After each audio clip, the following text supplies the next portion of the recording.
Paano paano ba mag-copy trading sa WeTrade?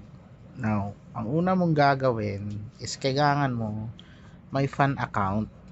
Okay? Gaya nito, may 30,000. So, ang best mo gagawin yan, after mo mag-deposit sa USC, MT5, STP-USC, and I suggest USC ka na diretso kasi mostly sa mga host naman, nasa Sense account. So, let's say, gusto ko na mag-copy kasi tapos na ako mag-deposit. Punta ka lang sa mine, bottom right. Okay? Dito sa mine, punta ka lang sa copy trade. Ayan, yung nasa gitna. Tapos, yung nasa baba ng WeTrade Social.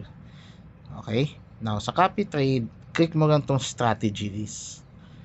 Now, example, kasi isa sa mga recommended to, itong DCA flat. No? Ayan, flat 2. Ito yung recommended natin, flat 2. So, pag mag-copy ka niyan, click mo lang yung follow. Tapos, click mo lang itong transfer profits to wallet. Pwede yan, or profit reinvestment. Depende sa iyo kung gusto mo mag-compound or gusto mo nga ma-set aside yung profits. Tapos, i-click mo yung account na may laman na fund. Kasi, yan, makikita mo kasi na ano yung account number na yon. Usually, last account number yon. Example, yan. Yung may fund, 937, no? So, bakit ako, search ko lang yung recommended. Ayan, search ko lang yung recommended ng flat 2. Now, pag search ko niyan, gusto ko transfer profits to wallet, tapos yan, i-click ko tong 937. Okay? Sa 937 na yan, sa 937, pag click ko niyan, i-click ko lang ito, following based on strategy signal lots. Anong meaning niyan? Meaning niyan, kung ano yung lots ng host, ng trader kinokopyahan mo, yun din yung ibabato. So, kaya importante na mag-match ka sa fund ng host. Kasi kung hindi, baka masyadong malaki yung lots niya sa fund mo, mag-liquidate ka lang. Tapos yung master trader hindi na-liquidate, na-survive niya yung trade. So, kaya importante yon. Tapos, click mo to, I have read and understood the WeTrade Social non-disclosure agreement. So, click follow. Okay? Click mo ng follow. Ayan.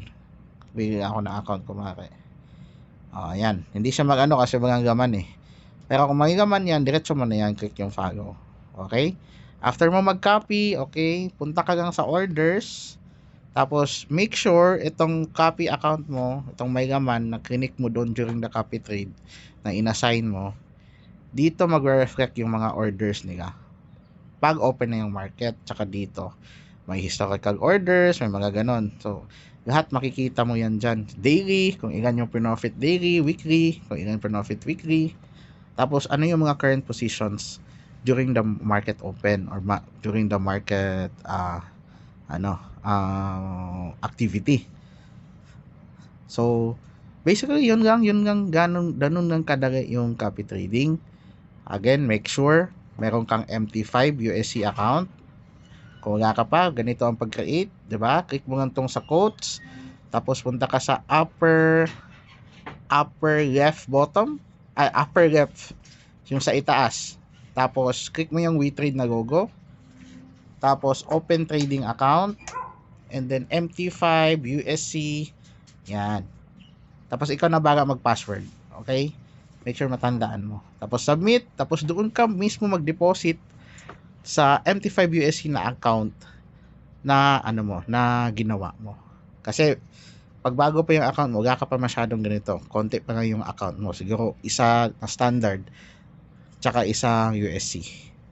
So, yun, hanggang doon lang. Hopefully, clear up naman yung yung instruction. Thank you.